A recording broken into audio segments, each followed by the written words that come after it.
Hello there and welcome back. It's been a while since I've done one of these videos for the YouTube channel. The rest of them are all just backlog videos that just got uploaded. That's besides the point. We are covering a new video. We are covering a subject that I did a while ago that was a really big hit for one reason or another. I don't know why. People apparently just wanted a farming guide. Anyways, this is another one of those videos. And as you can see, I have the roadmap all planned out already. So, people always debate on what the best starting path is for Galaxy of Heroes. It's a common debate and it happens a lot more often than you think. People argue that Separatist is a good starting path because you can rush Newt and Django and get Padme right away. Or, oh hey, let's go get Jedi, Jedi Knight Revan, Darth Revan, and just develop a roster that way. Me, personally, I am always an advocate for Phoenix, which is the first team on the list. It's Hera, Ezra, Chopper, Zeb, and Kanan. All are really easy farms. All of them you can acquire really fast because 3 of them are shipments and the other 2 are Cantina battles, if I remember correctly. And now Sabine's the only odd person out, but you do unlock her early, which is beneficial to have you farm her up for the ships. And the ship aspect I am going to cover after I get through the entire roadmap, and even for some of the big boy ships you get to see during this too. So after you get Phoenix, you promptly unlock the Empire team, which is Palpatine, Vader, Thrawn, Tarkin, and you usually get like a Royal Guard or a Snow Trooper, or you get someone else to plug into that last little part right there. And that's that team. It's a really solid, nice, all-around team where you could just plug them all in and you're able to utilize them. And it's a solid Empire team. And the core of it really is just Palpatine and Vader, or Vader by himself, or Thrawn and Vader, or Tarkin. Like, all these people are very useful for their own things. Palpatine's needed for GLs. Darth Vader is pretty much a galactic legend. He's in that tier with other pseudo-galactic legends. Thrawn is always a useful character. You can just shut down certain characters and certain aspects of them. You got Tarkin, who has Executrix, which is actually becoming more of a bigger piece to the meta than it was beforehand because of the new ship that's coming into the game. In Royal Guards, he's a useful tank for Empire. He got buffed and now he's a lot better. And then after you get your Empire, you're able to get R2-D2, which is a really useful character, is needed for so much in the game. Just galactic legend wise, not even that he's a useful character. He does have one useful team, and that's a general team that I use him with, and that is Jedi Training Ray, BB-8, and R2. You get to use those 3 together, and usually you can take down most bounty hunter squads. And that Princess Leia, useful in raids. She triple taps. Not a terrible character. Obi-Wan Kenobi is needed for Jedi Knight Luke and Jedi Master Luke, and is just a really useful tank. Farm Boy Luke has no other uses in the game, so you can just get him up to 7 stars, gear 7, slap some good mods on him, and call it a day.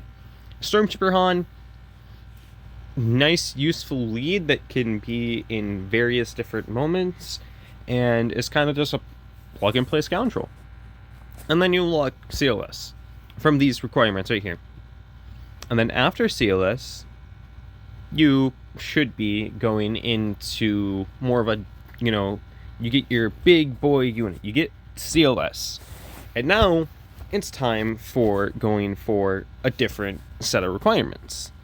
Now, okay, granted, the Jedi for Yoda and Revans isn't 100% there.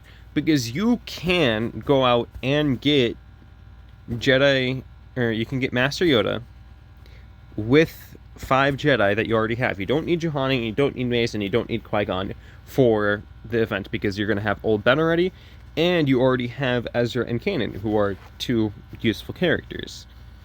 But the reason why I say farm up these 3 in particular is because you need Mace Windu for Master Kenobi, and you need Qui-Gon for Master Kenobi, and both of them have useful kits outside of just being a Jedi and being a part of the Jedi. Jolie's needed for Jedi Knight Revan, so is Ballista Shan, and Juhani's needed for Darth Revan. It has a really useful Territory Wars Omicron, which is getting used with Starkiller right now. So you farm them up, you gear them up, do all that stuff. And then and then you got your other Darth Revan, you got your Darth Revan and Jedi Knight Revan requirements of Mission, Zal, and T3, and you're able to you gear these guys up, you're able to unlock them, you got Shorty for T3, you got this and that. You can do Gear 11, Gear 12, and have some fun with it. They're mainly a offensive team, higher up, but, you know, they're a middling team, and that it's fine to have middling teams on your roster. People are like, oh, why can't every team be meta? Because if every team was meta and every team could counter every other team, then there'd be no balance. But that's besides the point. So you get, from the first set, or from farming up these 2 teams, you get a Jedi Knight Revan and Master Yoda, and then you get Darth Revan, along with Ballista and HK, who are his other 2 Rex, and you get Darth Malik, who is another one of those requirements. And after that, one of the more, I guess, popular Star Wars Galaxy of Heroes YouTubers, AP Gaines, he says, no, you build the core 8 first, you don't need Geos, you just build up all of this for your roster and you get a bunch of useful shit. No, you farm up Geos. Because if you have Geos with a Darth Revan, Jedi Knight Revan, and a CLS, and an Empire team, you're probably going to get into a guild that can get you 10 stars and can get you to the Watt mission and can have you start farming up Watt shots early, so that way when it comes time to be later down the list, when you need Watt for Jedi Master Kenobi, you have those shards already and you don't have to panic farm and panic buy up shards. And then you get Padme, and then you have your surrounding stuff from Padme. You have Jedi Knight Anakin, you have Ahsoka Tano, and you have General Kenobi. Now at this point, General Kenobi will probably be around 5 stars if you have been playing the game. You'll have them, you'll have some useful teams, and you'll just be able to build them up slowly. And granted, right out of the gate, as a fresh character, he's not going to be useful because he's a tank. He needs to be as tanky as possible. But Padme doesn't need to be high gear. Her kit works. Jedi Knight Anakin? Yeah, no, you can gear him up. And in fact, as soon as we get Relic 9, Relic 10, and attackers get a big boost from the Relic levels, besides needing him for Sith Eternal Emperor, for him being at Relic 7 for that wreck, he's just a, useful character. And, another one of those characters to have a ship. Same thing with Geos. You can gear up Sunfac and Geonosis Soldier to Relic. If there is one thing that I will say, on my 3rd account, I'm only going, across all 3 accounts, if I Relic Sunfac and I Relic Soldier, it's because, oh hey, they have a ship, and they get more use out of them because they're, a part of a ship. Poggle can stay at Gear 12. You don't really need Poggle for anything else other than as that last member of the Geonosian team. Anyways, I'm getting off topic. You farm up your Padme team, and you get your Padme team, and you have a nice running Padme team, and you get Barriss. Or you plug in, I don't know, you plug in one of the other ones. You plug in a Mace Windu or a Qui-Gon right there. Now, Qui-Gon, you can go use him with Jedi Knight Anakin later in Grand Arena with the Omicron, and you can just do a 2-man or 3-man with them. And makes him into a useful tank. You can plug him into Padme too instead of having Barriss. But the reason why you have Barriss is because she gets damage, she has health, she gets damage from courage, which is based off max health. And she has a very tanky health pool because she is a healer. And you just mod it for health. Anyways, I think with seeing the C-3PO Rex, you're starting to get a little hint about what we're gonna go after. And if you can't tell by the Padme team being here, then you'll slowly get it. But anyways, you get your C-3PO Rex, which is, everyone around gear 11. You have Zeta, you have upgraded abilities. And then you go for Chewbacca. You're just pumping up that CLS team more and more and more and more and more and more and more. And that's the problem with CLS. He's so old that he needs all these other units around him to help. But that's fine. You can have him help out, and you can have him be a useful member of your roster. It just is going to take that little bit of extra time. And now, these Chewbacca Rex, well, I'm just going to show you the both sides. Because, well, for one, Mandalorian doesn't need to be relicked. Grief Karga doesn't need to be relicked. They're both useful bounty hunters, but they're used for Beskar Armor Mando, and for more of the higher tier bounty hunter teams. And they're useful, they have their niche uses, and they're good. Embo is needed for Jabba, Dengar is needed for Executor, Zam is needed for Vader or Kenobi, Boba Fett, IG-88, Cad Bane, and Bosk are all... Okay, Cad Bane's needed for Kenobi, Jango's needed for Kenobi, Bosk, IG-88, and Boba Fett are needed for Executor. Cad Bane has a ship, so if you want to Relic 7 him, he's one of the top ships in that fleet. He's useful. The rest of them, they need to be Relic for the event anyways, and there's no need to bring them past the Relic level. But then you get to this category of CLS lifters. And now you realize that I put 3PO and Chewie here instead of, a Chase team with Chirrut and Baze, this, that. But it's because you are going to have Han Solo at this time to plug into that fourth and fifth slot outside of the two legendaries that get paired up with the first hero's journey that you get with CLS. And now, here comes one of two parts.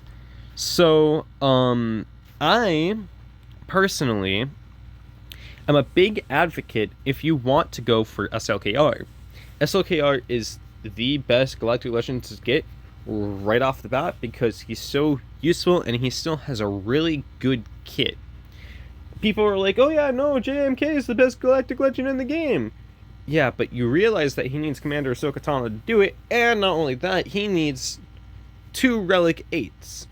Now, your average guide at this time is probably not... If you're going after a Galactic Legend, you might have C-Pit, but you probably don't, because you're probably a newer character, or only around the 2 million mark. That's besides the point. But, as you can see, it can cause troubles and turbulence that you kind of need. So if you get a Galactic Legend, then you can get into a C-Pit guild, and then you can start going for Relic 8s. People are always like, oh, I want to get my Relic 8, I want to get my Relic 8, and it's like, being a guide, or being a guild that you can be around their level, and you can grow with them, and you can build exponentially with the other people that you're in with the guild. So we have the 2 First Order teams that you can run, and now you can do Hux lead, Phasma lead, Kylo Ren a Mask lead. You can run any 3 of those leads. Kylo Ren Masked is a solo capable person, so you usually toss him to the wayside and you chuck him at a Old Republic or something that does a lot of damage over time without ability blocks. So that way he can just, go nuts. Anyways, you need those guys for SLKR. You need to relic them. They're useful anyways. So now for GTR and SLKR, you got your 5 Rex for GTR for the Journey event, and they're all needed for Galactic Legends Ray, so it's not a big waste if you were to gear them up super high to just try to get through the event. The event requirements for CLS and Jedi Training Ray are similar. They're around Gear 8, Gear 9, abilities are good leveled, but, it's not anything more special than that. As for, and then you get to the bottom tier, which is Supreme Kylo Ren, Rey Jedi Training, and BB-8. They're all good characters. I'm not saying they're bad characters, it's just that, they have their uses. SLKR's a good galactic legend. I consider him the best galactic legend in the game, but that's my personal opinion. Sorry, Kyle, you're swole, but yeah. Anyways, and Rey Jedi Training with BB-8 is a pretty good duo. They're able to take down bounty hunters with ease, and they're able to punch up and attack some other squads too if you need them to be. But if you don't want to get a galactic legend, and let's say you're having a hard time trying to get the relic levels and relicking, you can always go with General Grievous droids and Shock T clones and farm them up. And then get gas. And that's if you don't want to get a galactic legend right away, or if you dislike the sequels. I have this conversation with one of my guildmates all the time, Singe. He's like, I want to go after stuff that I want to go after. I don't want to go chasing after the meta.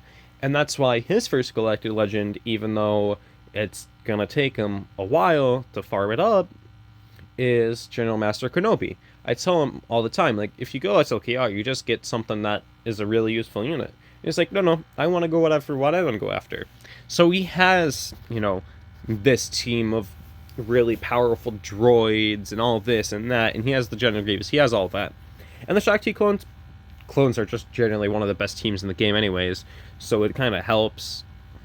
But, and Shock T is needed for Kenobi, and Shock T is also needed for the gas event, so it does helps to farm it up right now in order to unlock gas. And the one big emphasis that I'm going to put right here in the video is that it's your own choice about what you want to farm. You can pick and pull from different spots. I'm just showing you the requirements and kind of just like a journey to follow. You can go off and like, oh hey, you don't want to get Phoenix right off the bat, and you don't want to go Empire, and then you don't want to get CLS as your first legendary. That's fine. You can go for ribbons. You can go for Padme. There's always different routes to go in the game. It's a big open game. That's the thing. But after you get Jedi, or after you get gas, then you can go for Jedi Knight Luke, which out of all the requirements that you're missing, that you probably haven't relicked, it's just those 5 right there. You need Wampa early on. Hermit Yoda's useful, and Jedi Master Luke lineups. Rebel Officer Leia Organa is someone who you probably farm because you'd probably be doing Dark Side Geo and then Light Side Hoth, and then you can just do cycles of Light Side Hoth if any guildmates need that little extra boost to get Jedi Master Luke. And then you get Jedi Knight Luke, and then you get, and now here's the requirements, like I said, Light Side Hoth and Jedi Master Luke. Wedge has a ship, Biggs has a ship. They're both not only needed for ships, but they're also both used for Galactic Legends Luke. Mon Mothma, needed for Galactic Legends Luke. Rebel Scout and Rebel Soldier, you don't really need them. They're good parts of a trooper team for Mon Mothma. They're not the biggest uses, and they're not the most needed, but if you star them up, you can just use them, and there's not a problem with that. And then after that, you have all the Rex previous, and Master Luke's your second GL, because guess what? You went out and you got a bunch of these previous requirements that usually take a long time for him to get, and you can get them earlier on. And now you got Imperial Troopers. Don't argue with me on this one. Imperial Troopers are one of the best teams in this game, and they're one of the more marquee teams in the game, where it's like, they're not good, but they can just steamroll super powerful teams. And then after they steamroll super powerful teams, you're like, oh hey, they're nice, I want to have them. But yeah, so Veers is a requirement, Sark is a requirement for C, Piet is a requirement for Executor and Lord Vader, Dark Trooper is Dark Trooper, and Range Trooper is not a farmed character, or is not a character for, Galactic Legends or any this or that, but it's just a useful character to have. And besides, his ability where you can call AoE to help is amazing. Director Krennic is needed for C. You can put him in with Imperial Probe Droid, Death Trooper, TIE Fighter Pilot, who you need for Executor. And then Sword Trooper is always a good tank. He has a good heal. And then here is the miscellaneous Sith that you need for Sith Eternal Emperor. You need Darth Sidious, you need Count Dooku, you need Sith Marauder, you need Darth Maul. Darth Maul, kind of useful. Not the most overpowered character, but useful. Sith Marauder, really useful in Darth Revan lineups. You can pull out your Sith Empire Trooper, or you can pull out your HK, you can run double tank and put that in, or this and that, and there's different ways to go about it, but it works. Darth Sidious has an Omicron, is useful, not going to complain about it. And Dooku, needed for Darkside Geo, kind of a useful character, can do some solos, so yeah. And now, wait, whoa. What if we were going for C? Well, what about BAM? Beskar Armando is needed for the ship Razor Crest, which is needed for Executor, which, it's not like it's the best fleet in the meta. So you need to get him eventually down the line. And now, again, his event's not that hard, but we've already farmed up two bounty hunter, or we already farmed up Kreef and Mando. We already geared him up. So we might as well get Bam while we're at it. Cara Dune's useful in Rebel Fighters. Quillen, IG-11, useful with Bam. Which is right here. And, yeah, laugh all you want. Mine's not that good. But then you get C. And then you also get the Executor at this step. You want to know why? Because you're able to split up your ship farming and then your Galactic Legend farming. And now, I'm always more of a person like, oh hey, if you can dominate in a squad format, you don't have to worry much more about you don't have to worry about ships as much, because if you can just have the better characters, you don't need to worry about ships as much. Now, granted, I've been starting to sway off of that because ships is important, mind my air quotes, and people are like, oh yeah, you get crystals from fleets every day and they're so useful. Yes, but I also hear people be like, oh yeah, no, you just do ships only Grand Arena and you just win. And I just looked at that and I was like, you'd have to play perfectly and then beat their ships, which if you don't put, if you don't save your Executor for offense, then you're kind of screwed because you have to play perfectly. And granted, if you're watching someone and they're putting up those types of matchups where it's like, oh hey, I put my only defenses I have is ships, they're just going to put their best characters on defense, and then you have to beat those best characters on offense while being perfect. Now granted, not everyone does that, and not everyone knows that that's how it should not be done, but I digress. I'm getting off target. And now here, you got 3 GLs, you're probably in a good territory war guild, and you're in a good territory battle guild. So you're getting your Watt shards, you're getting your Relegate mats now. Now this is where you can go off the beaten path and now get one of those Galactic Legends that have high requirements. Like a GMK or a Lord Vader. And then at this time, you'll probably be able to go through the Proving Grounds. And after going through the Proving Grounds of getting Maul and Cat, you're able to get, the best Galactic Legend in the game, arguably, and Commander Ahsoka Tano. I said that wrong. You can get one of the best Galactic Legends of the game, and Jedi Master Kenobi. There we go, I fixed it. And then, at this point, you can go Lord Vader if your guide's struggling and needs another light side, or if it needs another dark side Galactic Legend, or if you just want to get another super powerful Galactic Legend. But that's if you have Maul.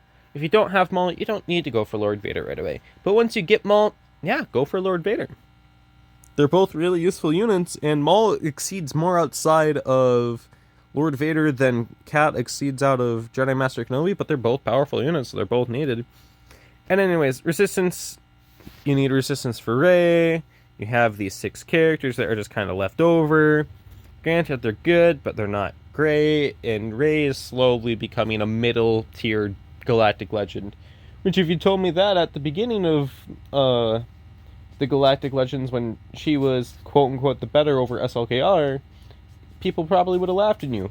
But now that we got 7 GLs, she's ranked 4th. And I can name the 3 GLs that are better than her. And then she has 3 GLs who are worse than her. Although I would argue Jedi Master Luke is better than her now at the current state of the game. But that's just me. And then you get Rey, and you get Ben Solo. And I put Ben Solo there because he's a Conquest unit, and I don't farm Conquest because I'm lazy. Anyways, then you get your, Lord Vader Rex, New Gun Rey in the entire Bad Batch. Tusken Shaman is the only one that's not required for a Galactic Legend yet.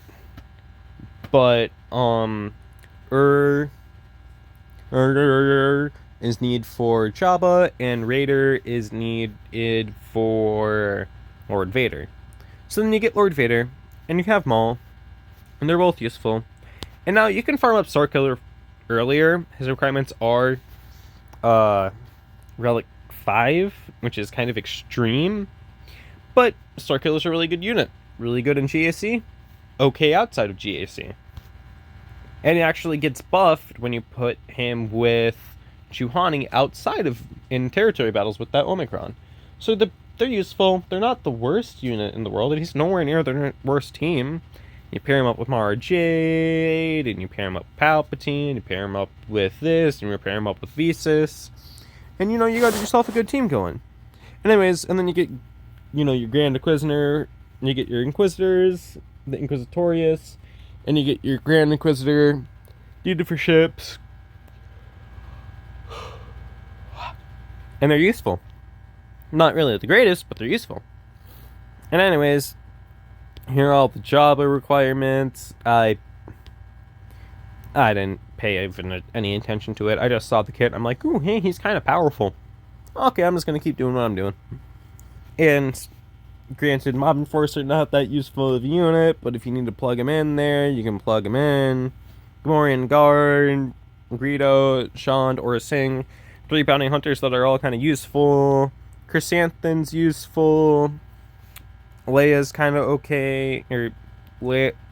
Bush and Skiff Guard are both useful. Chrysanthem's probably one of the more key pieces.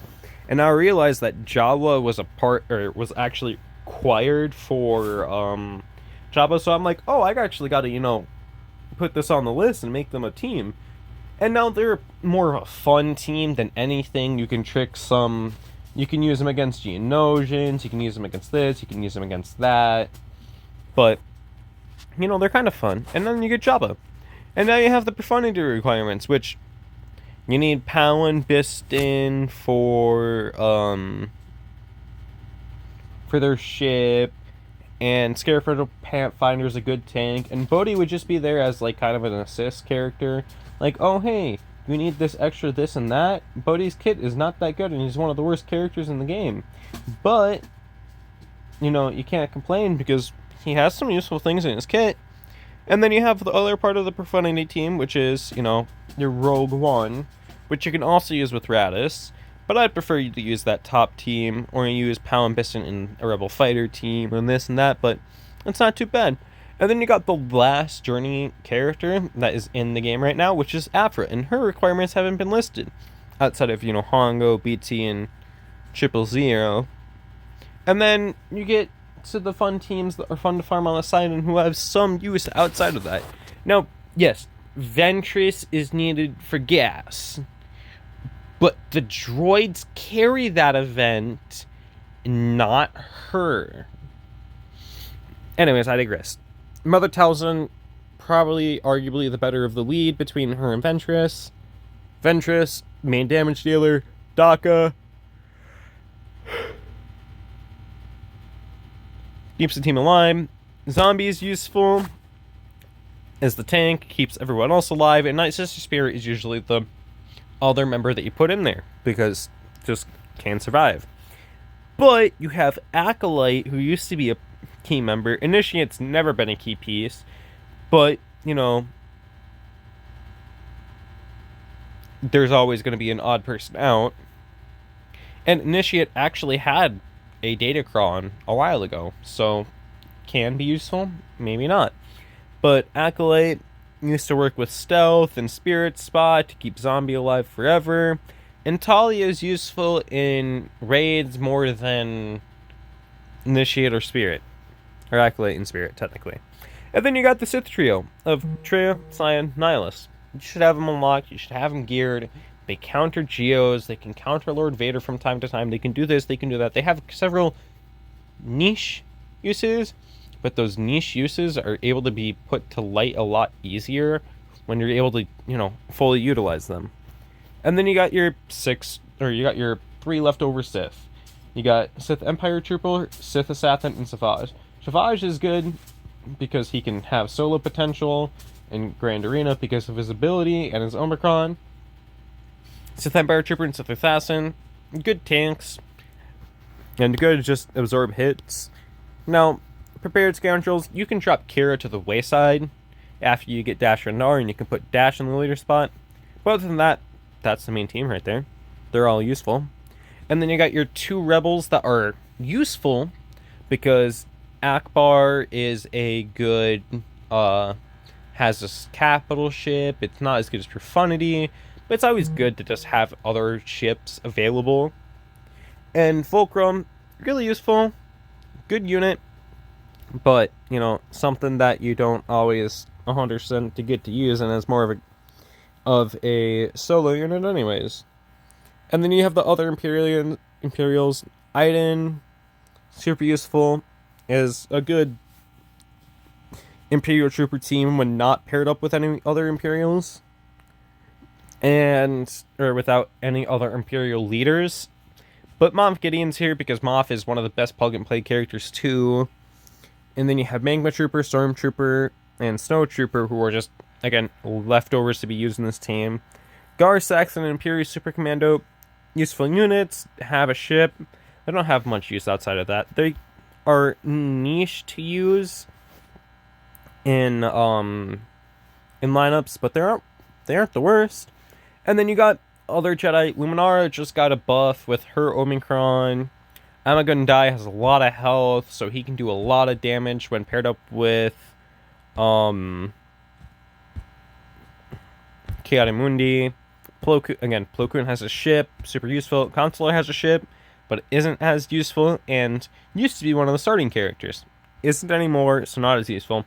And then, as I said earlier, Visas is used with Starkiller more and more, so it's more useful. And now you have your three leftover characters who are, useful. You got Armorer, who's, helps out with Sith Eternal solos. Nest is her own monster, and then Ki-Adi Mundi. And then here are the other Conquest characters that are on here. Cyan and Django, useful Conquest character, not the greatest Conquest character, and probably is the worst Conquest character. 5ORT, she's Marquis, but she works best in Conquest because of her Omicron. And then you have Malgus, who is Malgus. We don't need to specify this. But these are the 10 units that you do not farm except for stars. Sentinel Droid had a use back in 2016. Clone Wars Chewbacca doesn't have a use. Tebow doesn't have a use. Unless you want to try to, cheese and try to get through the C-3PO event as little as possible. But to save yourself time and heartache, just gear 11, the 5 Ewoks that I showed, and put the Zeta on Chirper and just call it good.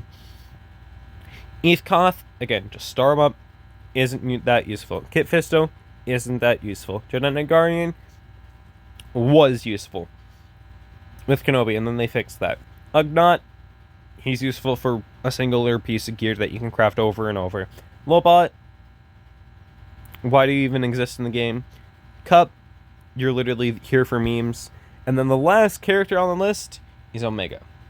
I told you about Bad Batch earlier, But I didn't give you the 5th member. Why? Because some argue that it makes it worse, some argue that it makes it better. I'm just like, she's not needed for anything, so why do you go out and farm her? You could go through the Reek mission and get the Chaotic Mundi shards with Shot T and Bad Batch and saving your gas and clones for something else and this and that, and it's all so convoluted. And this video is already 30 minutes long, so that just gets to show you about viewer attention. But I did promise ships. Now, here's the thing about ships, is that they're all slow to farm. And I'm doing that voice, accentuate the slow farms out of it. But generally, I'm just going to go through tabs. Because, so capital ships. Executor, Profundity, both useful ships. They're both the top-end fleets. Profundity is the best offensive ship, and Executor is the best defensive ship. And that's just, in my rightful opinion. Endurance, it's not anything special. Don't spend anything on it unless you want to try to get gas early on. But if you're in a good guild, like I said, with the Watt-ready Geos, you probably already have Negotiator. And you should get Negotiator for the gas event anyways. It's a really easy way to unlock it, and it just, again, works a lot easier than Endurance. You can make Endurance work, and you can make Endurance break through, because mine is, 46k? Oh, yeah, no, you gotta have Mace Window carry most of that, but besides the point.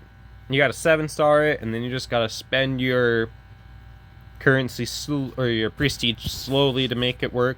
Radis is probably the worst ship out of the ones that I have unlocked outside of Endurance, because the Resistance fleet isn't that good. It's just not. Like, yeah, it's a good cleanup fleet, but it doesn't have anything special out of that. Home 1 still has a use, because you're probably going to have leftover rebels outside of Profundity if you have everything maxed. And Home 1 is the ship to unlock everything else rebel related until you get to Profundity. Executrix and Chimera, both really good Empire capital ships. They both have their own uses. But the difference is that Chimera is able to punch up a lot higher than Executrix can. Finalizer, First Order ships are really, really powerful and have a lot of synergy with each other, so they're able to make it, work a lot better. Malevolence is probably downright the best ship outside of the 2 Galactic Legend ships. Now Negotiator can counter it here and there, but Malevolence right now is just proving to be the better ship. So then, what about, wait a second, what about Empire ships? Well, if you're going after Empire and you're going to have the Empire fleet, you're going to need this, you're going to need that, you're going to need all of these various things. But the TIE Advance, really good. Darth Vader is usually really powerful, so you got him geared up, you got him relics, you got him this, that. Emperor Shuffle, Shuckle. Can you tell I've been talking for 40 minutes? But Emperor Shuttle, really useful. Is probably a key component of the Emperor fleet or Empire fleet. And the TIE Reaper, another useful part. Bomber is useful. TIE Fighter is useful as a reinforcement. Gauntlet TIE Fighter can clear off buffs, and again, you can use it with Chimera or Executrix, or neither or both. Now, the Scythe is the new ship coming into the game where you can reinforce with TIE Fighters right off the bat. Paired it up with Executrix, you get to use X1, Executrix, you can use Scythe, TIE Fighter, and then TIE Reaper, right? 1, 2, 3, yep. And then you can just go into battle with the Executrix, and it's already 5-on-3, and then you just get to use those ships. And then maybe you have Gauntlet Starfighter as a reinforcement, because, hold up, I need to go to Sith. Just Sith. But you got the Bomber, you got Sith Fighter, and you got Scimitar. They can all come in and reinforce with the other Empire fleet. And back to Empire. Actually, no, we're going to First Order. Because TIE Echelon, really useful ship, tanky, can absorb the hits, and is kind of that tank that, the First Order needed to survive. And then you got these 5 ships. You don't need more than that in the backup. If you do need it, then what the hell are you doing? Anyways, Grand Republic fleet with Endurance or Negotiator works pretty well because the ships themselves are very powerful and Negotiator elevates them. Now, usually you can start off with Ida, Imbaran, and BTLB. I like starting with Rex instead of BTLB because Rex gives Terminator to Anakin, who then can make his AoE come out faster and this and that and magical stuff. Ahsoka Tano is usually your reinforcement right off the bat. If you need to clear some buffs and do damage, Plo Koon to keep your team alive, and if you need someone to truly tank, you can call on Colton Sargent. But I can pair Plo Koon with Rex and have Rex be the tank out of all of that, but nevertheless, if you have a 7-star ship, you need 7 Galactic Republic ships. The Jedi Counselor, not, really needed. The Geonosian ships, get them. You can relic them if you want to, but you don't need them relic because they just synergize well with each other. And we'll go to Rebel next. And as I said, Outriders needed for Profundity. Raven Skull you can plug in with Home 1 and your leftovers that you have, your Wedge, Biggs.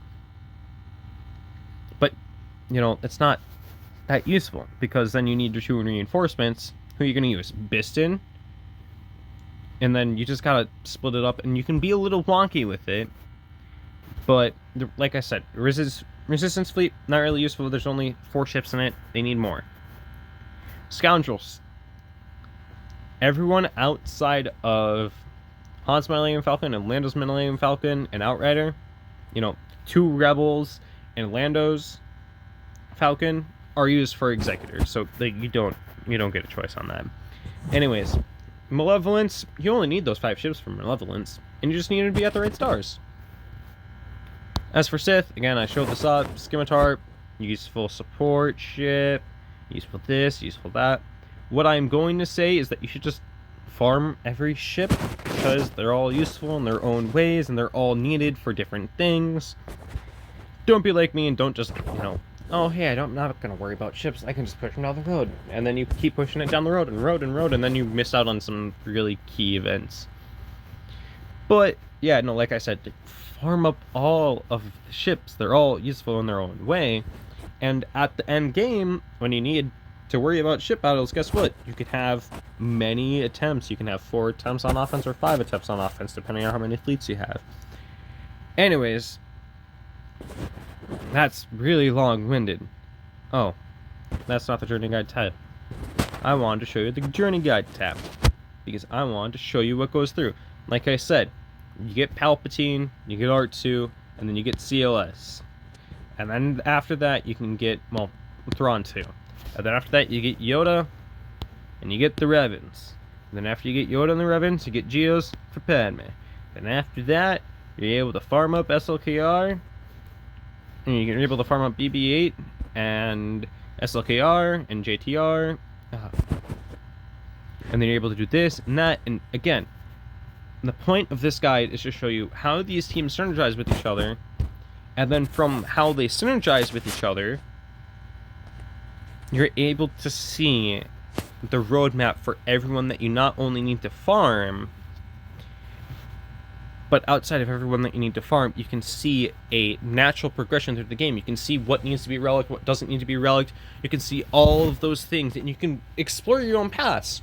Hell, want to farm bounty hunters right off the bat? Get Chewbacca, and then go after CLS? Do it. I'm not in control of you. If you love Chewbacca that much, you can go out and farm Chewbacca. Let's say if you're a killer for SLKR, and all you're going to do is you're just going to have the best SLKR in the game, and you're just going to relic all of the things. And you're going to relic all of the First Order. Do it. There's nothing to stopping you. The moral of this little end bit is that I might give you this blueprint of what to do in what order. But you don't have to go for SLKR.